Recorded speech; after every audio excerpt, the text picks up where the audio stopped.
Баршаңызға сәлем. Бүгін ресторан, кофейнялардың хиті болған, сатылымдары өте жоғары фисташкалық рулет дайындаймыз. Сіздер мені қолдап, арнама тіркеліп, лайк басып, комментария жазып отырсаңыздар, әлі де көп рецепттер шығады. Алдымен рулетіміздің қамырын дайындаймыз. Ол үшін бізге 5 жұмыртқаның ақуызы, фисташкалық жаңғақ, тұз, қант және де фисташканың ұны керек болады.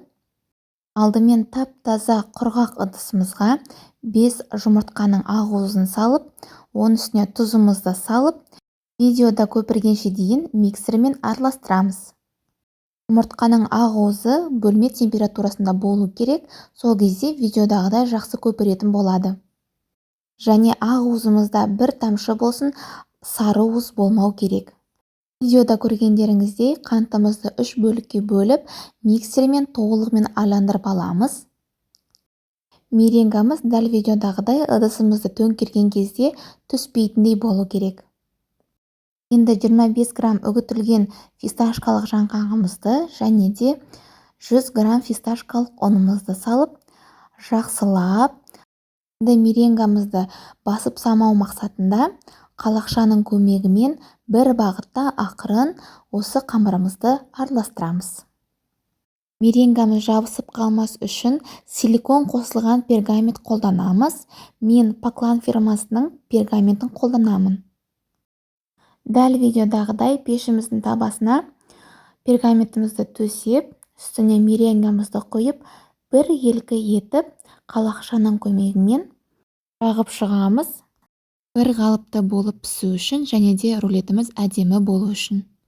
150 градус қызып тұрған пешімізге 20-25 минут пісіріп аламыз. Ал енді кремімізді жасаймыз.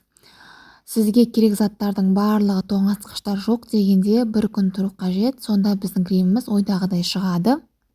Тіпті сіздің ыдысыңыз да миксердің тісі де мұздатқышта жоқ дегенде 1 сағат тұрса, сіздің креміңіз ойдағыдай шығады. Видеода көргендеріңіздей сүзбелі ірімшігімізбен қанты ұнтақты бірге қосып, бір елкі масса болып қанша дейін араластырып аламыз. Сүзбелі ірімшігіміз бен қаймағымыз жоқ дегенде 1 күн тоңазытқышта тұру керек. Дәл видеодағыдай 300 грамм қаймақты өлшеп аламыз. Енді миксердің көмегімен барлық заттарды араластырамыз. Әрбір 1 минут сайын сіз миксердің күшін ұлғайтуыңыз керек. Сол кезде біздің қаймағымыз жақсы крем ретінде жиналатын болады. Мөлшерден тыс кремді қатты араластыруға да болмайды. Дайын болған кремімізді кондитерлік қапқа салып, тоңазытқышқа салып қоясыз. Кондитерлік қап болмаса түк етпейді. Меренгамыз дайын болды. Дәл видеодағыдай үстін бассаңыз, осылай қап-қатты болып тұру керек. Меренгамыз толық суығаннан кейін дәл видеодағыдай екінші пергамент қағазымызға ауыстырып, астындағы пергамент қағазымызды осылай оңай шешіп аламыз. Рулетіміз әдемі көріну үшін екі шетін пышақтың көмегімен тегістеп аламыз. Абайлап жасаңыз, рулетіміз өте нәзік. Тоңазытқыштағы кремімізді алып, дәл видеодағыдай етіп жайғастырып жағып шығамыз. Бізде кондитерлік қап болмаса, қасықтың көмегімен де жаға беруге болады. Бұл рулетті мен тек қана таңқураймен ғана жақсы көремін. Егер де сіздер басқа жеміс-жидекті жақсы көретін болсаңыздар, соны қолдансаңыздар болады. Егер де сіздердің таңқурайларыңыз менікі секілді мұздатылған болса, тек қана ягодаларын ғана саламыз, яғни суы бізге керек емес. Осылай дәл видеодағыдай етіп жайғастырып шығамыз. Енді дәл мен көрсеткендей, осылай рулетімізді пергаменттің көмегімен орап шығамыз. Абайлап ораңыздар.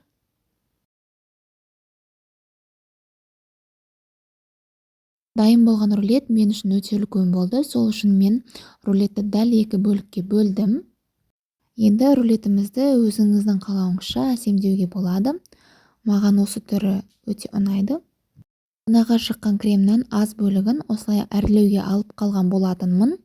Сіздер де солай жасауларыңызға болады. әрлегенде жасыл түсті беріп тұру үшін фисташкалық ұнымды да алып қалдым. Сіздер миятаны да қолдансаңыздар болады. Осылай өте әдемі болып шығады. Дәмі тіл үйіретін, үлкеннің де кішінің де көңілінен шығатын фисташкалық рулетіміз дайын болды. Дәл менің рецептіммен жасасаңыз, сізде 100% шығатын рулет.